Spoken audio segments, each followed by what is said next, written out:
Welcome to Evergreen Speedway's Home Track Heroes on Seattle 11.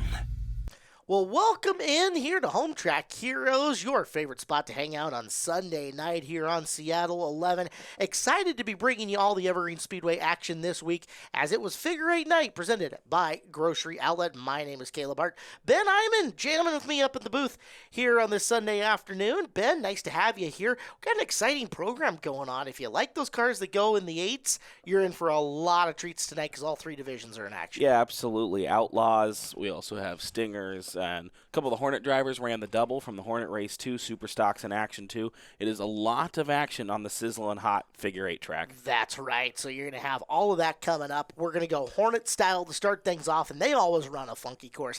And then wing sprint cars as well. They're ground-pounding, fire-throwing beasts. They're the fastest cars you will see at Evergreen Speedway, and they're on track tonight for an A feature as well. With all being said, let's roll into it. Our program here on Home Track Heroes is brought to you by Gene Johnson. That's Gene Johnson Plumbing, Heating, Cooling, and Electrical. Cars on the track here for the PRCBD Hornets, and we're giving them extra laps tonight, Ben, a 40-lapper. That's on right. the A main event. Brad Ferris and Michael Turner make up row number 1. Ferris out of Snohomish in the 13, sponsored by Urban Renovation, and Turner in the 022. Tammy White out of Cedro Woolies driving the 23 alongside Bobby Hauk out of Snohomish in the Snow Valley Farm sponsored 08. Third row, Tegan Bjornson, car number 59, the Misfit Motorsports entry from Arlington, and the 19 of Scarlett Fisher out of Marysville. We'll also see the 30 of Pat Folger out of Arlington, sponsored by Olympia Pizza. And the 01, that's Chad Fitzpatrick, normally in a late model, taken to the Hornet Race Night out of Lake Stevens, sponsored by Trademark RCS. Let's take a look at the Fightin' House and Flux. Okay, we don't know that they're fighting, but it's Lucas in the 03. He's out of Lake Stevens in the Cornerstone Homes car. And the 33 is Ryan out of Lake Stevens in the Cornerstone Homes car. On to row number 6. Yeah, Matt Snyder out of Snohomish, sponsored by Handy in the Valleys in the 15, alongside the 10 car that is Cody Hoops. Row behind them is Diesel Snyder, the 717 out of Cle Elum, sponsored by Valley Asphalt. The 77, Christian Miller, sponsored by Turbo Espresso. Continuing down the list, the 17S of Gino Solomon out of North Bend is starting alongside the 21L of Dustin Lytle. He's out of Marysville. Row behind them, 00 Dan Miller, Exterior Wall Systems. 25 of Stephen Dodson out of Arlington, sponsored by Homeland Security. Look out. Yeah, then we got the 1 car of Zach Bristol out of Snohomish, always a threat, alongside the G2, fast today as well earlier, Brad Gruel out of Marysville. Preston Brandt, the world's tallest Hornet driver, car number 32 out of Marysville, the North County Towing Machine. Trinity Rep at the 45 out of Snohomish, Snoqualmie Casino. And DeAndre Carlson out of Marysville, sponsored by Grandpa. It is a gigantic field of cars. Looks like we got 23 starters coming here, 40 times around, and they are on Das Boot. Yes, they are. We'll get to see that tricky right-left hander coming down the little straightaway along the top of the 5th track. It's going to be interesting to see how many cars can fit through there at once. Sometimes these Hornet drivers think more that actually can. Can somebody please buy Diesel Snyder a pair of gloves as we get the in-car shot from him in the bottom left corner. Cody Hoops in the upper left, Bobby Hauk the bottom right, and of course your full screen on the upper right, or your full field in the upper right, as we're underway in the unique shot from inside the Figure 8 track coming through that access road, and the tight little boot portion is going to give us a whole lot of fun as we are underway for a long one. Settle in, kids. Yeah, Bobby Hauk was able to make a pass there. It looks like early had to almost get down onto the grass to make the move around. It gets cool to see the cool over-the-top drone shot. These cars taken to the boot action. It looks like we're 3 wide further back. Everyone's stacking up. Love the drone footage. Big thank you to Tucker Hoffman for providing the drone shots here for Home Track Heroes on the day. Of course, Brandy Hood Promotions does most of our GoPro action. As early on in this one, it is Michael Turner. Turner being hunted by Tammy White as they race in the sunshine with the green lights already blinking. Couple laps in, 38 to go. This is going to be a battle of endurance here, Ben. Yeah, it looks like those top 3 are trying to build out a little bit of a gap. I can see House and Fluck, I believe that's Ryan House and Fluck charging hard a little further back. We'll see what this battle continues. That's Tegan Bjornson on the outside trying to get around the 13 of Brad Ferris. Ferris down to the inside. Bjornson on the outside with the aforementioned House and Fluck right in there, trying to thread the needle. Can he push his way through? He can. I think he caught a break with Bjornson on the outside lifting for a second. that allows car on the inside to start making his way through. That was Lucas Hasenfluck. So both the 03 and the 33, Ryan and Lucas, picking their spots and picking them well as they move through this field early on in the contest. Yeah, both of them moving up quickly. I'm not surprised by that. They showed a lot of speed earlier today when we took practice in qualifying. And get the car a little loose down the front stretch. I'm not quite sure who that was. It might have been 13 of Brad Ferris. Well, and at the same time, there's about 3-4 cars wide going down the front straightaway as well. 3 cars do not fit into turn number 1 particularly well as we got a new leader. And that was Tammy White overtaking Michael Turner. As you can see, the traffic jam in through that access road. But Tammy White secures the lead here 5 laps into this. Whole lot to go and a lot to happen as big old smoke comes from Tammy. She tries to make that sharp left-hand turn, and more big smoke out of Turner. Yeah, I'm not quite sure what happened there for Michael Turner. Looks like he slowed a little bit. Bobby Houck also capitalized, moves his way up in a second. Still a lot of smoke coming off that 0-2-2. I wonder if it's more than just a tire. At the point in time where that smoke's coming, that car shouldn't be in a turning fashion. You look at the color of the smoke and where something on the motor is going bye-bye, and mechanical black flag being given. As such, Turner, whose race will end, unfortunately, early. Yeah, Michael Turner sent to the pits, but now we're taking a look at the battle for the front. The 08 of Bobby Houck's trying to run down the 23 of Tammy White. Looks like we're going to elevate a Hasenfluck up into third here as we come back to the line. We'll see. We saw, it's Ryan Hasenfluck who now runs third. Lucas Hasenfluck in a distant fourth. This is a division that runs full invert, so slowest car up at the front, fastest guy up at the back based on time trials, and then the B-main move-up cars anywhere between 1 and 0 and 4, technically, depending on who wants to come up and not. So you frequently will see the fastest cars have to make a real steady charge, and it might take a little while for them to show their way up in the front. As such, it gives a driver like White some time to rabbit on this field and try to run away from him. White, Houck, Hasenfluck, 1, 2, and 3 in the early battle, 8 laps into this, 1/5 of the way down to the main. Yeah, it looks like the leaders are already starting to come up on some lap traffic, but there's Ryan Hasenfluck. He's closed the gap so far. If I look a little further back, a driver we haven't talked about a lot today, Steven Dodson in the 25 has made his way up, running 5th currently, trying to make a move for 4th. Dodson just blinking into your picture. Oh, almost blinked into your picture. Couldn't quite get in there as White leads him down. Hasenfluck, the former track champion, looking strong, and you can see swerves out to get a little momentum coming in through the access road. He's going to try to keep that momentum up and make the pass here on White. Coming into the corner, he arcs high, then through the middle, and now watch the big dive as he comes off the top of 4 and going into this first turn. Can Hasenfluck outbrake White going into the corner? Just a little bit of a tap, and circles around and through. You've got a new leader. It's Ryan Hasenfluck. Yeah, great move there by Hasenfluck, showing his approach, and he said a previous track champion, obviously. A lot of skill in that 33 today, making a lot of moves so far. As we look a little further back, hey, there's the 1 car, Zach Bristol, making his way forward. Dodson has gotten around the 19 of Scarlett Fisher, and now the 1 car will as well. Some fast drivers, like I said, in that full invert, starting near the rear, making their way towards the front now. Bristol is your defending track champion here in the Hornet division in car number 1, getting around Scarlett Fisher's 19, and like you said, moving his way through the pack up to 6th now. The last time he tripped the transponder loop at the quarter mark of this race. In fact, 1 lap beyond it now with 11 down and 29 to go. Now here's the problem for Bristol. As long as it's one of those early front runners up front, you feel okay, but when a guy like Hasenfluck gets into that top position and can really pace this field with no traffic ahead of him to slow him up, that's when that lead can get big and possibly insurmountable depending on caution flags. Yeah, here's one of 2 cars that could maybe get in the way of Ryan Hasenfluck right now. That's the 45. That car is cleared. I believe that's Trinity Reppin. And then it looks like Preston Brandt might be the only other one he's got to potentially pass that you'd consider lap traffic at the moment. You can see the gap that's already building to White and Houck, and a little further back, just popping to the bottom corner, you can see Bristol, Dodson, and Lucas Hasenfluck all battling it out.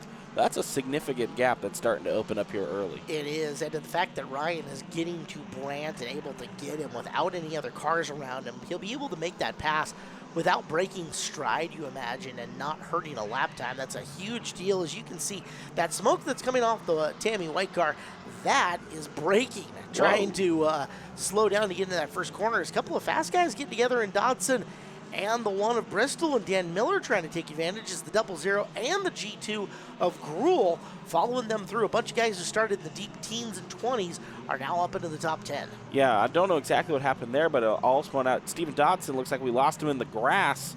I'm not sure what's happened there for the 25 of Dodson. Unfortunate, but looks like whatever happened for Bristol, now Miller and Gruel, it seems like they're cooking okay still. They're moving all right. Unfortunately for Dodson, not quite sure what's wrong for the 25. Your race leader, Hausenfluck, has gotten by the 2 lapped cars, and he's opened up a full straightaway on them, much less second and third, and everybody trying to chase them down as we're 16 in, 24 to go. There's second place Tammy White, and in third remains a strong running Bobby Hauck, and Hauck, nobody right on his rear bumper cover yet here in this Hornet main event. So again, those guys from fourth on back, Lucas Hausenfluck and Zach Bristol, just entering the picture. Gonna have to do a little bit better and pick up their pace if they want to run down your lead pack, or else they're gonna have to catch caution. Yeah, I mean, if you're a little further back, you're definitely maybe hoping a caution comes out. You're hoping you're not involved in it, but as we see, Zach Bristol's going to make the lunge down the 03 of Lucas Hausenfluck and complete that pass. But right now, if you're one of those two, you also got to say, hey, second, third in front of me, they're dealing with some lap traffic. It's been a lap or so, and they haven't quite cleared them. That's not great news for Tammy White and Bobby Hauck. They're going to want to get around those cars quickly because we know how fast Zach Bristol is. You can see there he is right alongside Bobby Hauck now. So that pink car up in front is the lapped car of Brandt. Second place, that was White with all the tire smoke as she romped on the brakes trying to get into that first little left-hand corner. Here is the 08 of Hauck and the 1 of Bristol working in the slower car, the yellow 45 of Reppin. White gets clear of Brandt. She will push forward. Then 2 lap cars and 4 more behind her, battling for third place at the moment. Almost make it 6 because there's more rolling in on the battle. Yeah, I was going to see the 77 Christian Miller showing up late to the party, but you know what? Late is still making it. That's right. So long as the chips and dips are still fresh, you're good, right? Absolutely. So but Zach Bristol, an aggressive lunge down on Bobby Hauck, trying to make the move into third and clear Preston Brandt at the same time. And the 08, unfortunately, is just getting swarmed by fast cars right now. Trying to play defense is not easy when you're also trying to go on the attack. Hauck will lose the spot to Bristol, who moves his way into third. Bristol has to get around Trinity Reppin if he wants a shot at Tammy White. We are at the halfway point now here in this feature. We haven't seen your leader in a country minute. So. Nope. You can see there he is exiting off of turn 4. Ryan Hausenfluck is all but checked out so far. Oh, and we've got cars together, and we've got one stuffed inside in between the white tires, the regular tires, and the wall, and that's Trinity Reppin, and that happened amongst this lead pack of cars, and you can see it's Hauck getting into the rear. It's going to take a couple with her as around goes Reppin. Here's a look from Hauck's point of view, and Hauck comes in, just a tap to that right rear wheel, starts it, and then somebody finishes off coming through the corner. One more look from the drone. Oh, yeah, it looks like Dan Miller in the 00 had the most amount of that contact with Trinity Reppin. So, there's the caution flag that the rest of the pack is waiting for to bring Ryan Hausenfluck to him. We'll be back with the Hornet main event finish coming up next here on Home Track Heroes. We have got more PRCBD Hornet main coming up for you here on Home Track Heroes on Seattle 11. Ben Iman, Caleb Hart here in the booth with you. Our program brought to you by Gene Johnson, Plumbing, Heating, Cooling, and Electrical. As we are going to double them up right before caution. Trinity Reppin ends up in the wall. Took our commercial break, and now they're doubled and ready to go for the back half of this race. First 20 down, 20 to go. Yeah, it's going to be we're halfway home, and for everyone but Ryan Hausenfluck, this was maybe the best case scenario. And then Ryan going to be kicking himself. But them's the break sometimes, right? Absolutely. Nothing he could have done in that situation, but in this situation, he's just got to defend from Zach Bristol. Yeah, good luck. Zach very good, although Ryan very good as well. Again, both of them former track champions. Bristol, the defending track champion in the division, as you see a mad scramble going on to pick up position number 3. There is Hausenfluck and Bristol gunning for the lead as they enter the first corner, and a bunch of them after third place coming after. Looks like Hauck has got the spot at the moment. He'll push wide. White pushes wider, and Dan Miller going to pick up fourth. And Dan Miller's front bumper is currently dragging alongside with him. I wonder if that damage was sustained after he had the hard hit with Trinity Reppin, but it's just hanging out, and so far it doesn't seem to be affected him too much. I see that hood rattling around. It's just a bumper cover. It's plastic-ish, so yeah, a little drag on the raceway, but doing a good job of rolling it through. Our segment brought to you by PRCBD. Swing by PRCBD in Arlington for all your CBD questions or needs for people, pets, and more. Go to PRCBD.com and use the promo code RACE. There's the battle for the lead. Bristol leaning on House and Fluck through corner number 4. Yeah, House and Flux going to come all the way up to the wall, try to get that almost slingshot effect into the left-hander. It's not going to really do him much. Goes way wide, and Zach Bristol clears it as well into first place off that turn. I think Ryan House and Fluck did everything he could in that situation. Well, you've got a bag of tricks. You use them up as thump coming through. Miller with the little love tap to Hauk, and that's going to bring Christian Miller by at the same time. Christian coming after dear old dad. Let's see if he takes up the bumper cover in the process of trying to go by him. Yeah, they're trying to run everyone down. We'll see if the 77 can clear the double zeros. They come back around. Tammy White still hanging around a little further back. So we're going to go into some split screen action with the G2 of Brad Gruel. So taking a look from behind, that is Lucas House and Fluck running up on the back of the Gruel car. And Brad got just a half groove wide coming off the access road. House and Fluck with a shot to get underneath him, but Gruel too much power in the green G2. Will hold the spot for now, is up ahead of him. A lot of racing going on, and boy, physical for a lot of positions in and through there. Yeah, the double zeros getting pushed out. We're seeing the 0-1 of Chad Fitzpatrick emerging for the first time. That's, of course, I don't know if you know this, but a Doug Delfell throwback scheme that he ran intentionally. He ran in the double this weekend, so he was very excited to talk to us about that earlier today. Chad loves his throwback schemes. That is definitely a thing that he is into, and honoring the past here at the now 70-year-old Evergreen Speedway has got the throwback scheme on the late model and on the Hornet as well. Cool deal. Absolutely. Brad Gruel still defending now. There's the double zero. Looks like that front bumper has come clear finally. And maybe going to allow the double zero of Dan Miller to start to run more freely. But Christian Miller has inherited third, as we've been talking through all this. Ryan House and Fluck still run second. Zach Bristol still clearly your leader in this pack battle. A little further back is 4th, 5th, 6th. Trying to run down, 7th even. It looks like they're all kind of ganged up right there. There's quite a bit going on as you're watching Gruel on the left and you're watching his rear view on the right. That is Chad Fitzpatrick trying to hunt him down. And on the left-hand side, he is doing everything he can to try to move forward and get by the smoke show of Tammy White. That's her James Bond 007 smoke getting in the corner so you can't see. Yeah, absolutely. It tried to work. It worked for a moment, but now the G2 and the 0-1 have cleared. Continuing to sneak through and pass by. There goes Fitzpatrick for the spot. And now Miller coming back to try to take a position on his own as well. So time's starting to get a little bit short. The next time they cross, we're going to be 75% of the way into this. The next time by is 30 down and 10 to go. And we haven't seen your race leaders in a hot minute. That means nothing going on up at the front of the field. Those guys are gone. Yeah, the 21L of Dustin Lytle's getting involved with this battle, although he's got a rear bumper waving in the wind. Ooh. Maybe the Hornets just have a thing for losing the bumpers mid-race? It's a carnage-filled Hornet main. Nothing new, right? I appreciate it. I like to see that everyone's out there racing hard at the cost of their bumpers. It makes it a bit of an obstacle course at the same time as Gruel gets tapped in the rear by Fitzpatrick trying to come in and make it so. Gruel did not break pace, though, as he continues hard on the gas trying to work his way forward and pass more cars. Fitzpatrick is still in and behind him trying to follow him through as they're going to both look to clear Bobby Hauk for position. So Gruel gets by him. Fitzpatrick trying to follow suit as they get into turn number 1. It's an interesting way to watch battle from somebody else's rear cam, right? Absolutely. We've talked about with the G2, Brad Gruel's had a lot of long-run speed this year in that car, so I'm not surprised that he's been able to find the speed now to get Bobby Hauk. As Chad Fitzpatrick's trying to do the same thing for 4th. We'll see if he can make that move here. But Brad Gruel's now up onto the podium as it stands with about 8 laps to go. Time still to spare for Gruel to try to get even further forward on this field as Fitzpatrick gunning for 4th spot. He has got it, at least for the time being. So Chad Fitzpatrick, one of our co-hosts here on Home Track Heroes, put a good show together in the Hornet class. Nice job, Chad. Yeah, absolutely. That 0-1's looking beautiful, and it makes the move up into 4th. Chad Fitzpatrick has cleared and has kind of run away. I don't know if Bobby Houck has something wrong or if that's that car starting to fall off on him. But here comes the 21L of Dustin Lytle now using his bumper. Oh, cars around. Tammy White. Ugh. Stinks for Tammy. She had a very good run going today. She was awfully competitive up at the front of the field. Yeah, great run. But now there's Zach Bristol, the leader. Now, unfortunately, a lap down.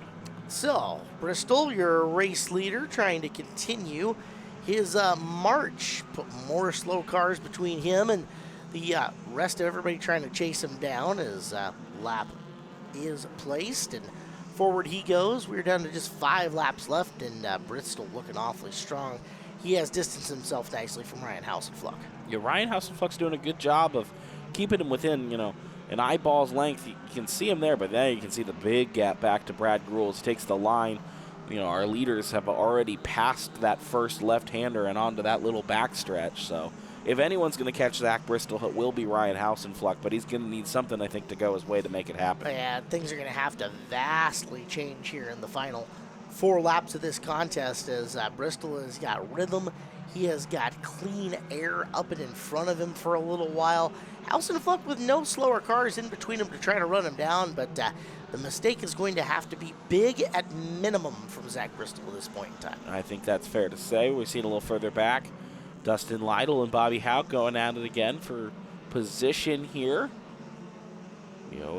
Defending well into the little right-left section that we talked about a little hard. It looks like we're seeing Diesel Snyder up there for the first time today. Have an unusually quiet day for the 717. He has been very noisy here in the Hornet division this year, and on the verge of a breakout today. Took him a little while to get his rhythm up and going, but 3 laps to go. Certainly playing a factor here in the late stages. Yeah, looks like Zach Bristol clearing another lapped car here of Bjornsson. Going to put another car between him and Ryan Hausenfluck, and when he comes back around, he'll see the white flag. I think this is all but done.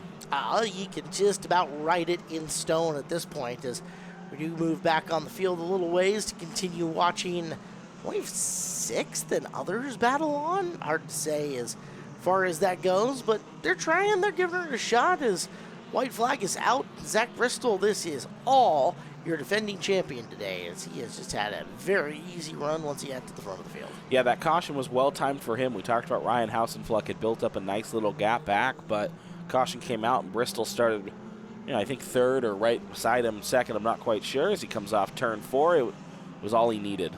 So Bristol going to get the victory. He'll go to the checkered flag, and you can wait for a minute or two. It takes a minute or two for Hausenfluck to get there, and even longer for Brad Gruhl to get there in the white and green car. They are 1 through 3. Looks like we might have had some attrition, some fallouts, etc. between some other cars. We'll try to get an official rundown once we get a second. But we have got to go trackside. We'll get Ben scampering down there for the Angel of the Winds Casino Resort Podium. All right, Brad, apologies. We're going to get the trophies to you and everyone else a little bit later. But first off, back up on the podium, how good does that feel? It feels really nice. Yeah, it was the first time that we've really kind of had like a dry, warm weather race. How are the conditions out on the track tonight?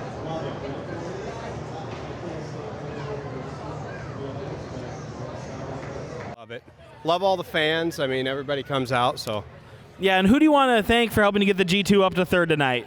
Okay, so Amber, first of all, my girlfriend. Granite Falls Chiropractic, Garage Force, Estes Heating and Cooling, Frost Towing, Brandy Hood Promotions, Northwest Barricade, Braven, J2, Raritan Racing, Definitive Difference Carpet Cleaning, Hemi Holland, Turn 1 Media, Yeti Racing, and the fans. Thank you. Let's give it up one more time. 3rd place tonight, the G2, Brad Gruhl. Ryan, I guess you could say a tough timed caution for you, but you still come home 2nd. How good does it feel to be up on the podium? Oh, man, it feels great. I freaking miss being up here, especially with all you guys, all those beautiful faces in this stands. Oh, my gosh. What's going on, guys? How are you? Obviously a tough race. You're having to try to run down Zach for the last 10 laps or so. Take me through when you're weaving through traffic. What's on your mind?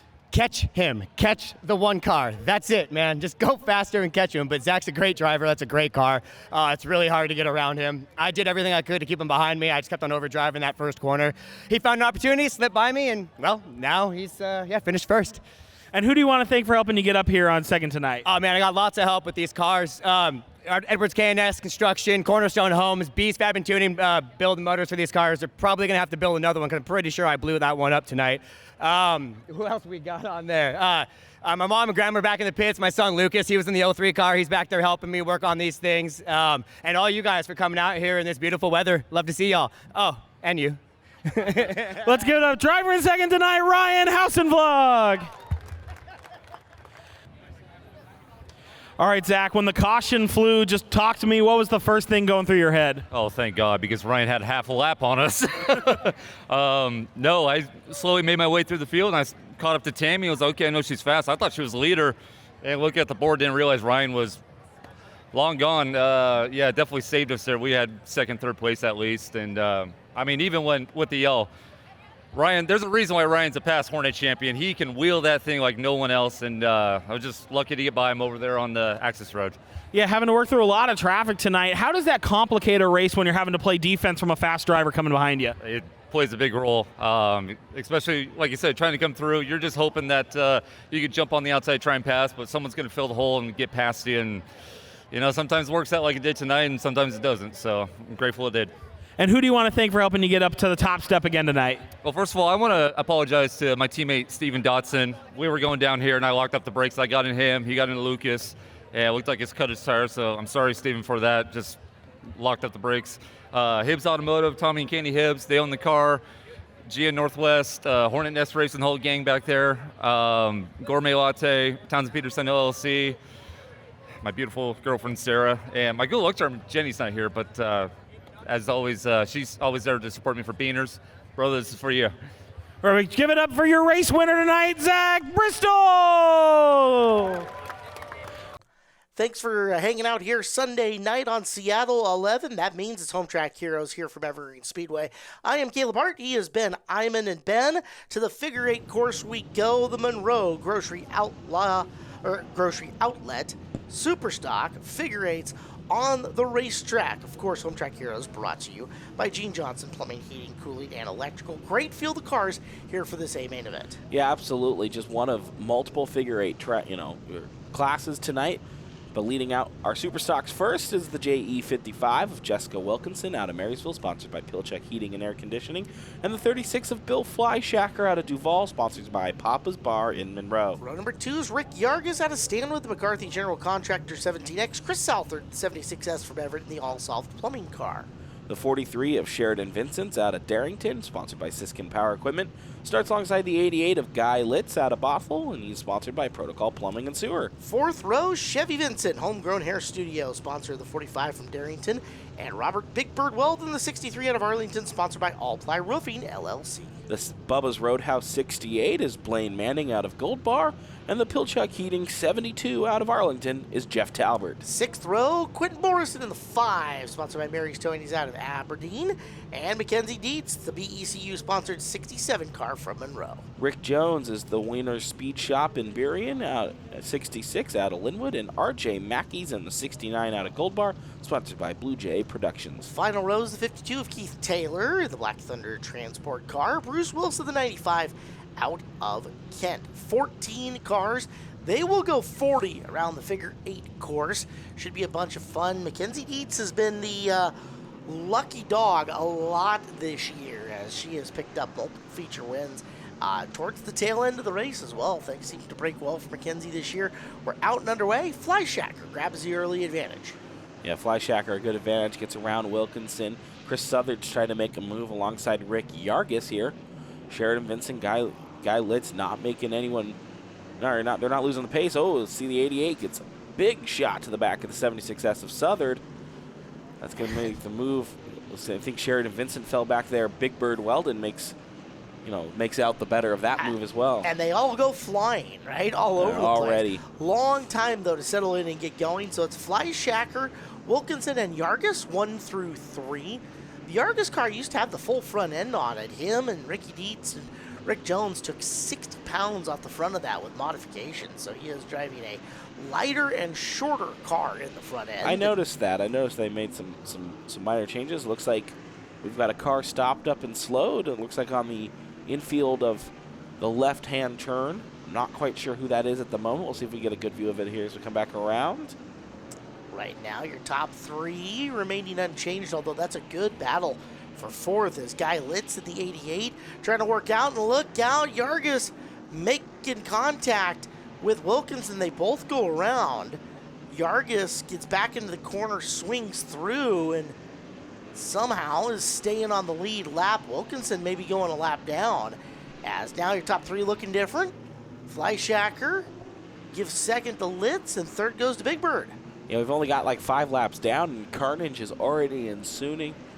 And I'm not surprised. These drivers all drive hard. They're smart with each other. They're not intentionally wrecking each other, but they will drive hard and are not afraid to get the elbows out. Yeah, they begin by racing physically to start with, and you're about to see some front bumper to rear bumper action coming here as Litz up on the back of Fleischacker. Now at the intersection, starting to get long as well. We will have to see some guys start to tap the brake, lift off, and see what happens. As there's Borison in the 5, working hard around one of the 2 Vincent cars trying to move his way forward. So Borison, who has been denied victory a couple times already this year, everybody chasing down Fleischacker in the 36 as they'll lap Wilkinson. Yeah, the JE55 not for position there. The one-arm bandit of Borison is doing well to make the moves. What a cool shot there. You can see how drivers got to weave the intersection here. Now we're looking over the back. Weldon maybe thought about a move for Litz, backed out of it, but Guy Litz, the 88, is all over the back of Bill Fleischacker. Fleischacker out in front, Litz trying to make the move as we're 8 into this. The action is already hot and heavy. That's Talbert in the 72. He runs in 4th, and Borison all over him looking for a spot to get around. Talbert's also led a bunch of laps here on the year. He does have a feature win, albeit last year, but boy, he has been bridesmaid a couple of times as he's going to sneak to the outside, trying to find his way around Weldon, and that's going to give Borison opportunity. Can Quentin Borison capitalize? And sure looks like he can, as it looks like he has the spot, at least for the time being. Yeah, the one-arm bandit sneaking in the door. Talbot left it only open just, I think, an inch or 2, but Borison showing that experience as we got a little contact in the front for the leaders as Fleischacker and Litz are side by side. And Fleischacker bustling his way back into the position. Left it open just long enough, but found a way. Just kind of, like I said, muscled the race car back into the spot as he's got 1, Litz 2. Weldon is 3, but Borison is starting to build his rhythm in that alternate line where other guys are high, he is low. Where other guys are low, he is high. And Quentin Borison has now picked his way to 3rd. Quentin Borison's been maybe one of the few drivers I have seen been able to make that alternate line work so far this year. It is so hard to pass here. As I say that, Quentin Borison's around. Did we just give the commentator's curse something serious? We did. Borison around, contact in the fray. Vincent was in there, Weldon was in there, and more. And let's get a look at it from the Vincent point of view as we come into the left-hand series of corners. Yeah, the young gun Chevy Vincent, hard into Quentin Borison, just not really anywhere for him to go. Looks like now we're looking at the 63 of Robert Weldon. Borison just got a little tap there from the 88 of Guy Litz. I don't know if he was maybe already coming around maybe beforehand, but we'll see. We'll take a look from the overhead shot here. I think that's just tough racing.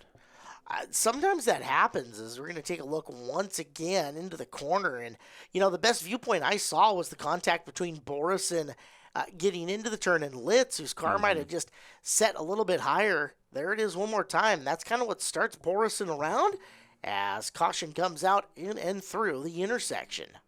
Yeah, then you saw the 68. That was Blaine Manning got into the back of the train there. Sheridan Vincent took a shot at the end of that. We'll see how that affects those drivers. Yeah, so you saw a lot of point of views there and that make your judgment as to what happened, but here's how we're going to line it up coming after that. Fleischacker's got the lead.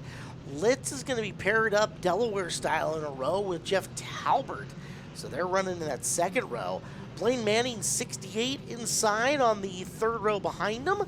And I believe it is Sheridan Vincent's 43. Also tucked in your first 5 to the restart as we're back to green. We are rolling again. Vincent's trying to make that move on Talbert quickly here. I see RJ Mackey. I know he's still running. I think we see the 5 is still out there. So it looks like all those drivers were able to get rolling again. 2 together. And that's Jones in the 66 and the 68 of Manning that are together. And guessing they're not exchanging Christmas cards over there in the North Pole at the moment. Let's take a look. Yellow flag out, and let's see what happened. Yep, they're stuffed up over in that corner. Yeah, I'm not quite sure what happened here. We're looking on board with Blaine Manning. Got a bump to Sheridan Vincent, and then hello, Rick Jones. Up and over the top goes Jones. So another look at it from the drone, and in through the turn, chain reaction. That could have been way worse than what it was. Yeah, I think it looked like Manning just got into Sheridan Vincent, and it just kind of almost like stalled him out, it looked like. For a sense. Jones trying to clear his way up and around the corner, nowhere to go, ends up just the hippity hop up and over the top. So our second caution in quick order, and let's get him back to it. Another Delaware-style restart coming. Of course, Monroe Grocery Outlet, your locally owned neighborhood grocery store. They offer name brand products, fresh produce, organics, wine, and more at 40 to 70% less than traditional grocery stores. Shop them first and save. Monroe Grocery Outlet, the proud sponsor of our Super Stock Figure 8 class. And we're rolling again. Green flag after our second caution. Fly Shackers trying to defend from Guy Litz and Jeff Talbert. And then here Litz is trying to make the outside line work on Fly Shacker. That hasn't worked for many. Quentin Borison's already made his way back up to 5th. Well, with time left, too, extended features here today on Home Track Heroes. So there's lots of extra time. We're only 14 laps into this. And those drivers who have to go to the back at this point still got some room to scramble and come forward. Fly Shacker and Litz, Talbert and Vincent battling for third. It is a very good battle. And Vincent trying to sneak up and on the inside run there. Starting to get some front bumper action from Borison in behind him. As Talbert nearly clears him. He at least climbed him. Didn't clear him. Yeah. As I'm looking for different C words there. Whoa. Oh, wow. That was Fly Shacker, your leader is around. So we're going to have a new leader at minimum. As he's stalled out there on the inside of the left-hand corners. He'll fire it back up. Now, who's coming through in your new leader? Is it Borison from 5th? It must be. Weird. The one-armed bandit, Quentin Borison, has found his way to the lead. Ball don't lie. I guess he ends up going. No, not at all. Talbert 2, Vincent 3, Weldon in the 4th spot, and is that Dietz in 5th? I believe that's Mackenzie Dietz. We haven't seen much of her today. Had an issue earlier. Had it sent her to the pits as, Bill Fly Shacker unfortunately limping that car along the front stretch back towards the pits. You see it better there. So according to the ticker, Dietz is going to be laps down here, so she's going to need more cautions and hopefully be the first lap car down on that caution. And what do you know? Speak it into existence. Well, there's one. A little applaud there from the 66 of Rick Jones. I think he just stopped up for the intersection. Yeah. And they'll yellow up in the process. So, okay, caution flag for Jones as let's restack him again. And boy, what a weird race this has been. It's had some really odd sequences, and now we got a new race leader for the first time. Yeah, the super stocks have been physical, but they haven't been physical to the point of significant cautions over and over and over. So this has been new for them this season so far. Yeah, they've gotten together a bunch of times. They haven't torn each other up super bad. It's just been a lot of bumping and almost spinning and sending guys almost down to the Tulies, but just enough so they can recover. Yeah. We're back to green. 22 laps to go, 18 in. Borison's going to look to just get away from everybody else and hide. Safest place to be, right? Yeah, and if you can build enough of a gap, especially in figure 8 racing, is a good move there. Sheridan Vincent clears the 72 of Jeff Talbert into second as they come back to the line. If you can build enough gap up as that leader to the cars behind you, that gives you that extra moment, that extra second to take a look at the intersection, okay, and go, okay, I can slow and hit this gap instead of having to force it potentially and hit that gap. So taking a look as you have got on the left-hand side of the screen, battle for second and third, in between Vincent and Talbert there. And in behind, we're watching the trail car to Big Bird Weldon. I believe that you have got Guy Litz in that thing. It looks like the right paint scheme. It's either Guy or it's Chevy Vincent. It's one or the other. I think it might be Chevy Vincent, okay. The young gun. I think I'm seeing here if we're looking at the ticker. I could be wrong in the moment. Yeah, it's okay. It happens. You're allowed to be wrong once per television show. So if you want to use it up now, we're good with that. All right, yeah, that's fine. I'll submit it. You'll be fine. Fine and fined as well later on in the program if you're wrong again. All right. Just FYI. Okay. We fined Chad Fitzpatrick like $5 the other week for calling cars trucks. and Trucks cars. It was bad for him. Me and Derek Todorov, who's also the chance you've seen him here on Home Track Heroes, have given each other a lot of trouble with each other for calling the cars trucks and the trucks cars. Perfect. I love it. So that battle is for fourth, the in-car camera that you see, and your race leader, Quentin Borison, coming up to the former race leader in Bill Fleischacker, putting him a lap down. And this is exactly what Borison likes to see. Lap cars all by themselves at a nice, clean intersection, at least for the time being. Yeah, exactly. If you're the one-armed bandit, you might be licking your chops, preparing your sausage dinner. 17 laps to go. We'll see if the 5 cars got what it takes to bring it home. We know that car's got a lot of speed, what we've talked about. Unfortunately for Quentin Borison, hasn't been the winner, the top step, much this year. It takes a lot to win a race. Luck's a big portion of it, as that battle for what is fifth between Weldon and Vincent continues to be a good one. Vincent going to try to circle around the outside of the left-hand corner. Weldon fighting hard. We know Weldon does not lift in the intersection. Ooh. Vincent full send going into the right-hand turn. Had it cleared for a second, but then cedes a spot to Dietz coming in and through.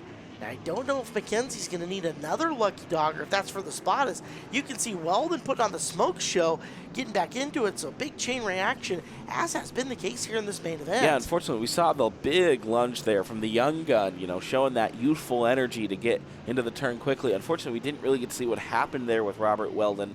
But I'll tell by the smoke show and him peeling back towards the racetrack, probably not something good for Big Bird. No, and you look at it, here he comes, and he'll roll in and a shot to Vincent Part 2. So it's a family affair going on as the 63 car less than pleased, it appears. Yeah, I think that was the wrong Vincent from the incident, however. I don't think that was Sheridan. Right. But Sheridan got the bump.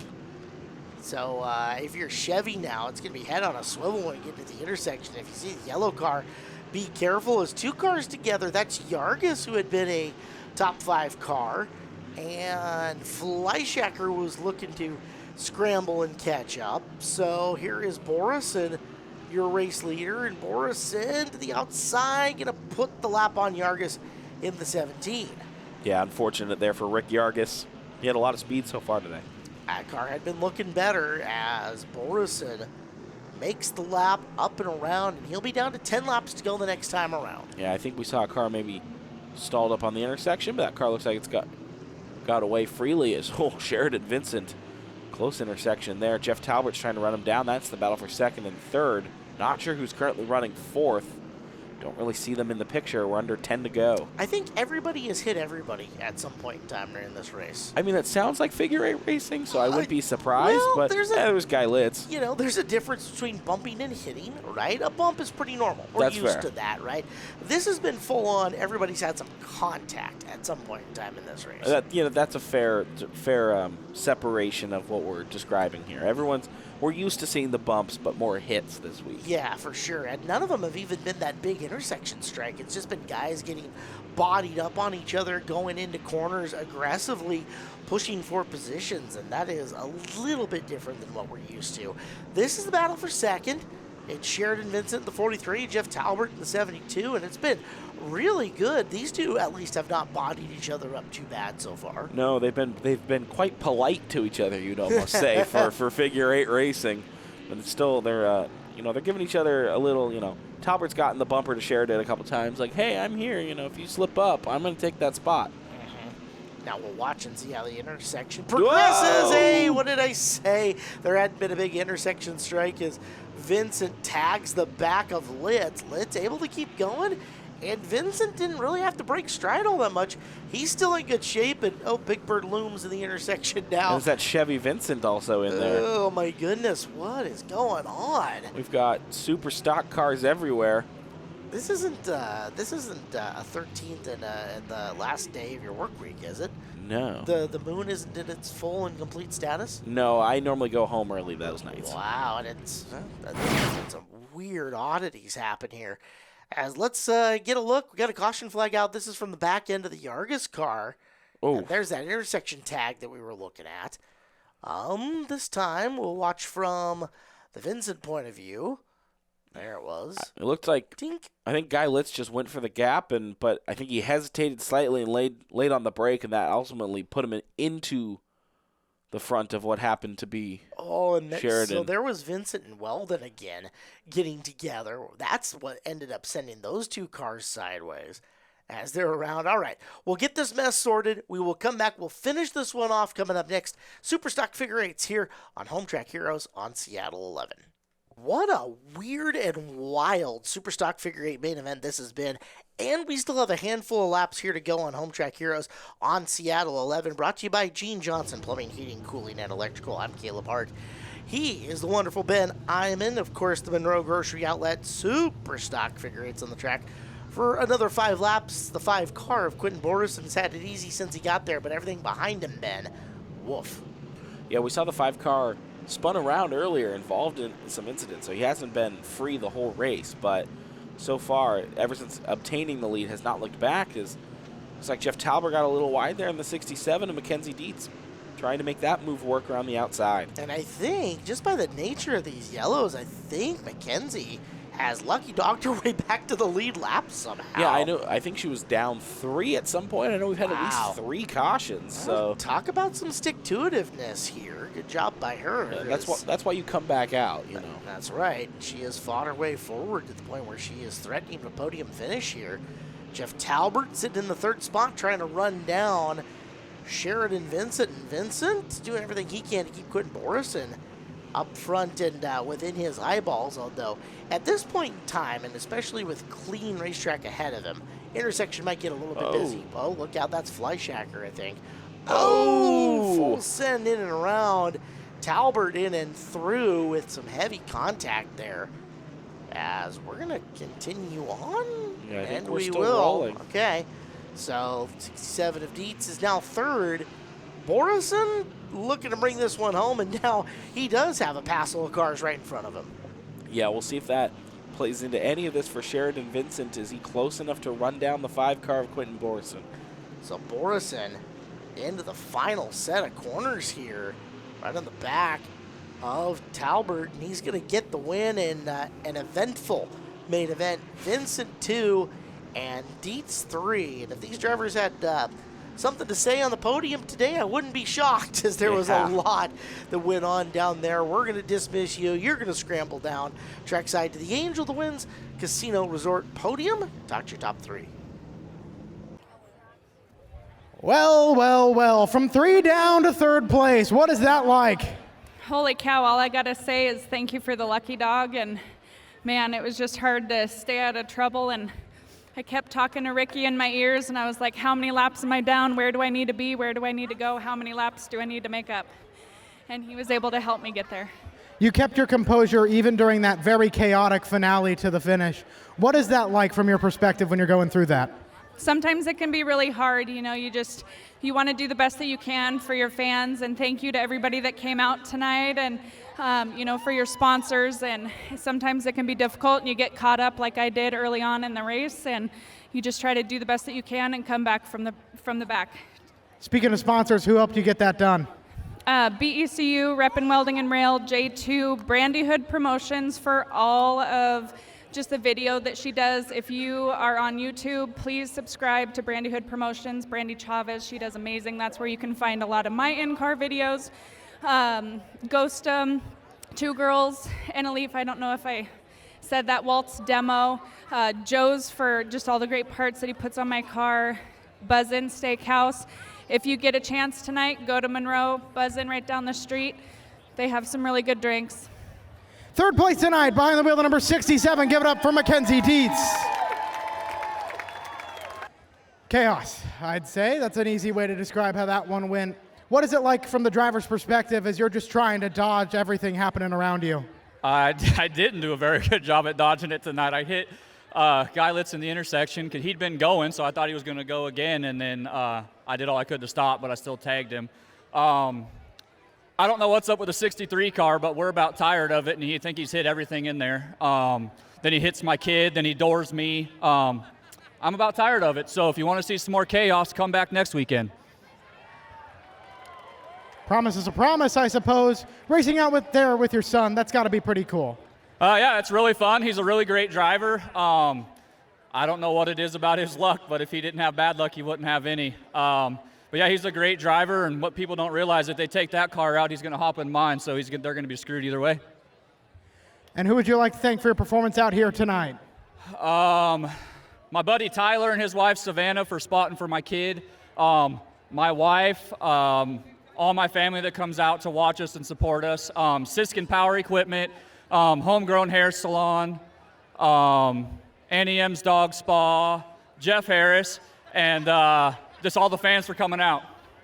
Driver the number 43, second place tonight, Sheridan Vincent. There's nothing quite like figure eight racing. You can attest. Once you got forward, you never looked back. What is going through your mind as you're leading those laps? Well, I couldn't look back. Tommy took the mirror out of my car. I just drove it. We had a little deal and we got spun out, and we're fortunate enough to catch some good breaks out there and stuff and be able to drive the car back up to the front. It wasn't very good in the heat race, but man, oh man, did it come alive after Tommy and Keith and Brandon worked on it and got that thing back together and going in the right direction. All of your experience really helped you, it looked like, when you were making your way through the field. How do you place your line and choose where you're going to go? Sometimes I just watch all the cars. I just look ahead and I see all the cars. I see what they're doing. I'll watch them. If I see somebody get a little sideways or a little squirrely or something, then I make an adjustment to that. And who would you like to thank for getting out here tonight and getting the win? There's so many people and stuff. I would like to say happy 85th birthday to my dad. He died a few years ago, but this is for you, buddy. Then Mary, Chris, her best friend Joyce, they're big support for us and stuff, and then we got Chris, the other Chris that works on the car, Tommy Gap, Brandon Lovely, Keith Taylor, my brother John Zaretsky, my brother Shane Borison. Sometimes my son is here helping me today. Robert Borison, thank you very much for everything. And then we got Mary's Towing, Mary's Wreck Auto Parts, and then we got Mary's Auto Sales. And, I got to thank Bruce Beeler for letting us use the truck and trailer, when ours was down.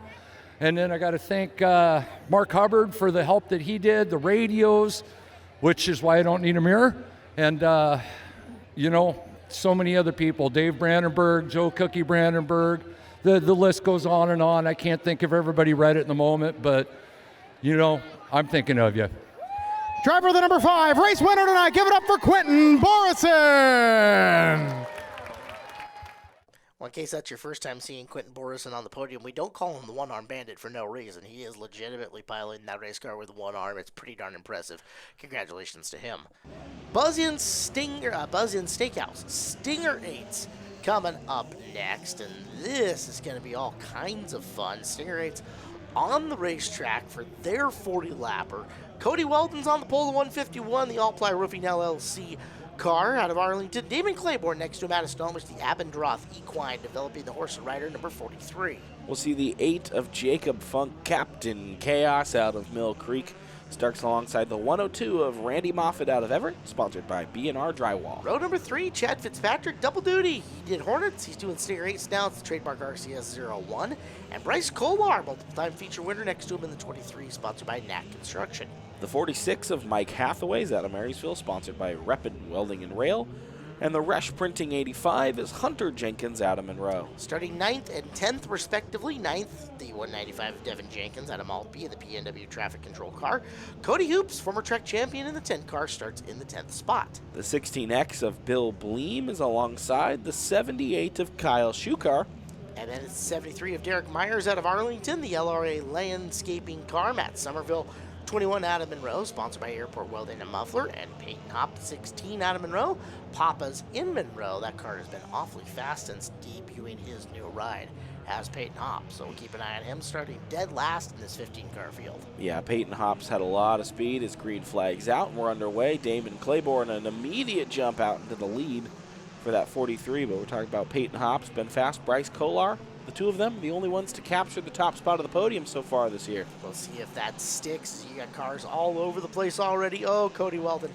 Cody Weldon, careful, careful! Sneaks back in, blends it. We're okay. Oof. We'll stay green.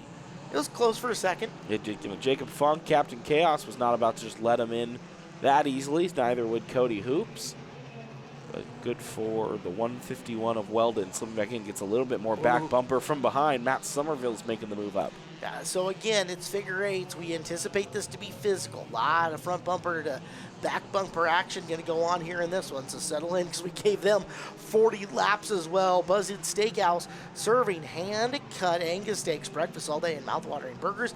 Visit one of their 13 locations. Buzzin Steakhouse, proud sponsor of the Stinger 8 classes. They were 3 wide between Somerville and Hoops in trying to get around Captain Chaos, and they made it somehow. Yeah, you don't see much 3 wide on the figure 8 course, No. but they are leapfrogging around positions right now as Funk and Jenkins getting into it a little further back, and that's going to allow the 16 of Hop to slip by both of them. He's already up into 8th after starting in the rear. I want to know where the Lucky Rabbit's foot there is on Peyton Hop, as he's already climbed up half the field with in the blink of an eye here. 4 laps, and he has made his way all the way up into a contending position here, as it's Claiborne, Moffitt, and Kolar 1 through 3, and everybody else coming after him. Yeah, it's been kind of, Damon Claiborne's race so far, but I wouldn't be surprised as we see Bryce Kolar is currently running 3rd, as well as, like we said, Peyton Hop hopping through the field. Oh, well played there, Thank you. Well, I saw it a mile away and had to take it. Well played. Moffitt is in the white with blue number 102, as he makes what we call the North Pole, or the left-hand set of corners. Coming through, and oh no, Bryce Kolar, the multiple-time feature winner, problems, and he'll pull off to the inside. So eliminate a contender in Kolar already, as he is stopping and not moving on the North Pole. That is unfortunate for the 23 Kolar. Big checkup for Jacob Funk. Cody Weldon. Well, splat.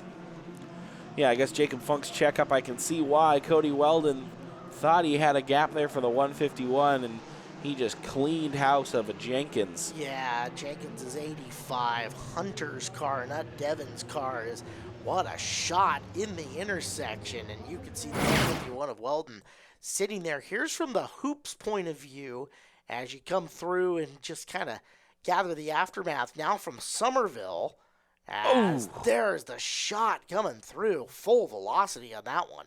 From Weldon, boom. Just drops the bang right on him. Now, drone shot. Up top. Zoomed in, full speed, and there.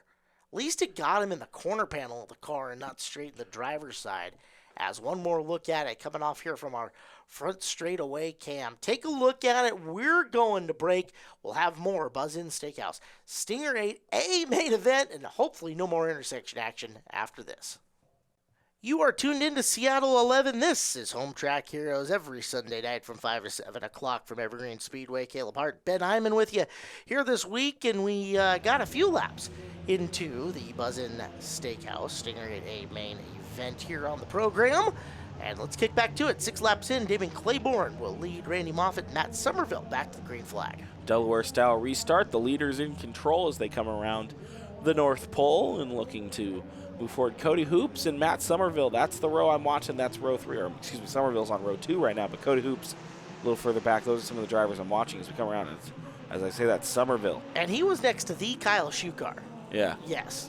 Kyle Shukar is he's a wild man. He is a very capable race car driver, but things happen when Kyle's around. He's chaotic in that way. A good chaotic. Good chaotic. All right, so remember that. Lawful chaotic. Yes. You can be one of the charter members of the Kyle Shukar fan club. He'll have a t-shirt for you. I'll happily do that. All right, we're in. As we're back to green flag action, hey, Gene Johnson Plumbing, Heating, Cooling, and Electrical brings you every episode here of Home Track Heroes. And just like those high-performance cars tearing up the track right now, Gene Johnson Plumbing, Heating, Cooling, and Electrical are all about speed and precision in delivering top-notch service to all of their clients with years of experience and a team of skilled professionals. They tackle every job with expertise and efficiency. As they say, we're on it. Good battle up front. Yeah, right now we're looking at Matt Somerville and Damon Claiborne, 2 drivers who have had a lot of speed all season, who are both seeking their first win so far this year. Somerville, by the way, missed qualifying earlier, made it just in time for the heat race, so the 21 hasn't had as much time today on this track in these conditions as everyone else. You don't see Claiborne starting up front all that often. Got that benefit here today of being up front with the draws, so Damon trying to take full advantage of it, opens it up a little bit over Somerville as the back portion of that intersection starting to get busy on him. Yeah, the intersection's starting to heat up indeed. We don't call it the most dangerous intersection in the West for nothing. We saw earlier the 151 of Cody Weldon found out just why. And we do see that.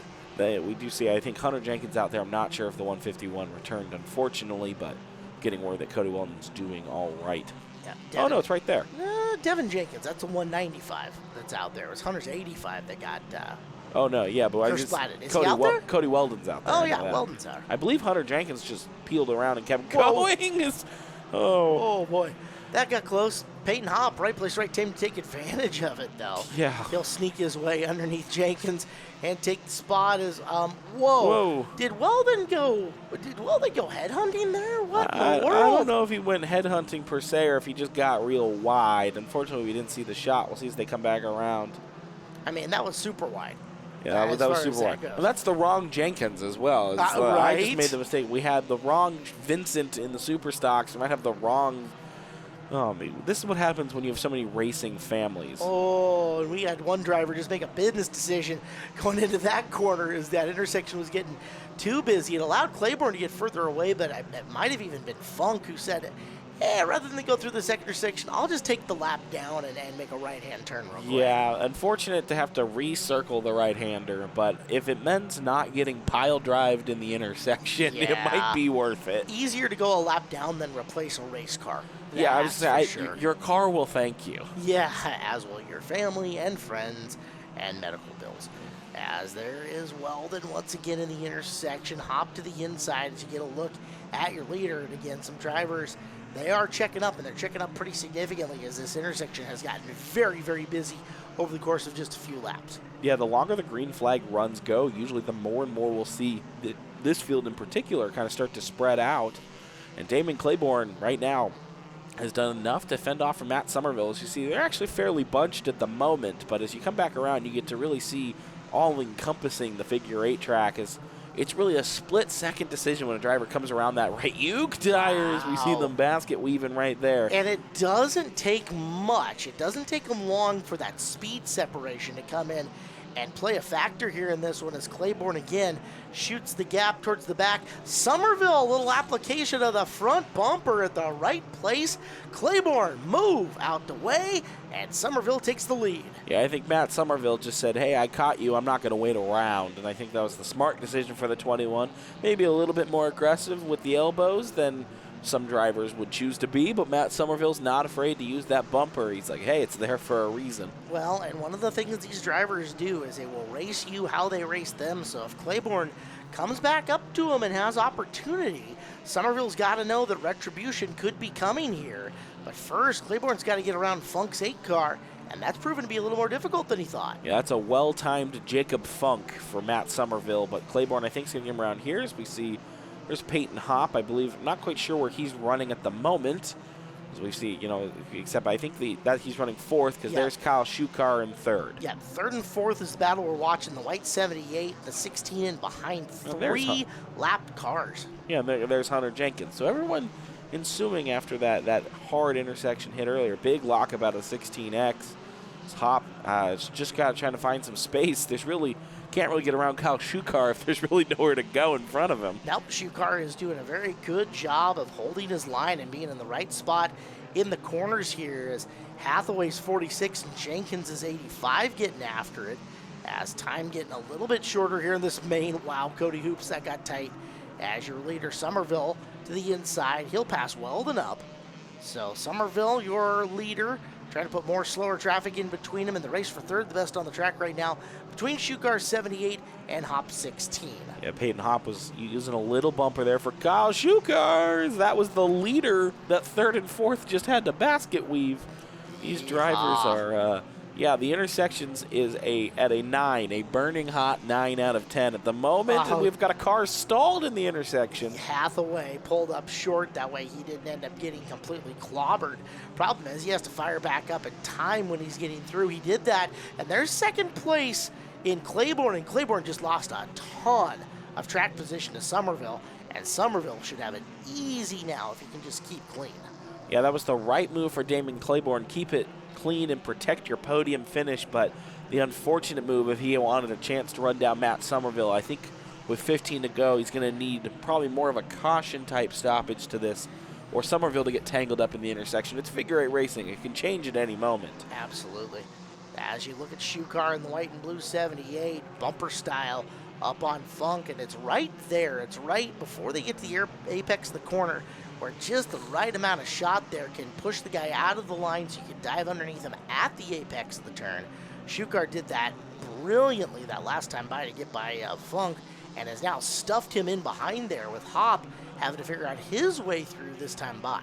Yeah, Peyton Hop, since unveiling that 16, has found a way to the podium, I think, every week that it's been on track, including a couple of wins, as Damon Claiborne has to hold up again there for the traffic. He's really out of sync right now with trying to run down the leader and where the intersection is, bringing most of the traffic through. Here's the nice thing for him. He's got a ton of time, as Shoe Car is still nowhere close to him, and Shoe Car now has Hop right back up and on him. So Shoe Car around Weldon. Weldon's going to take Hop up and wide through this set of corners. And there's Hoops, your 5th place car, getting involved and looking to pick his way forward up and into 4th. Yeah, Cody Hoops, the 10 car, another one of our drivers running the Evergreen double today.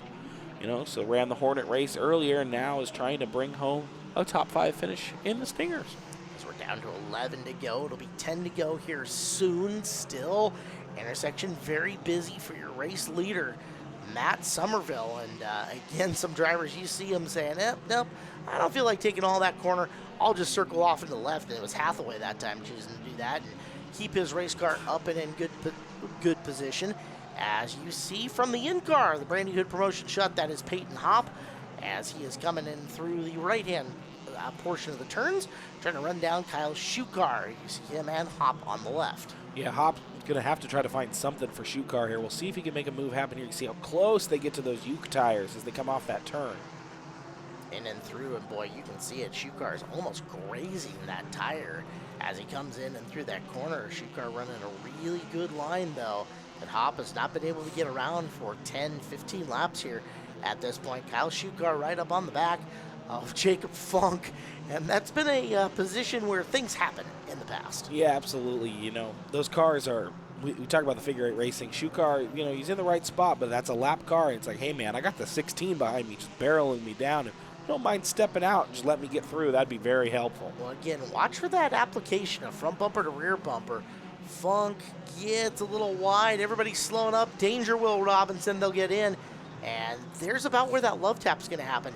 Don't be surprised if Shoe Car doesn't tap Funk again here, getting in through this corner right about now. Try to push him just a little bit wider. Didn't quite get up to him. As he looks for a way around, he'll tag him coming off the turn. There he goes. Gets a little high, but gets back to him.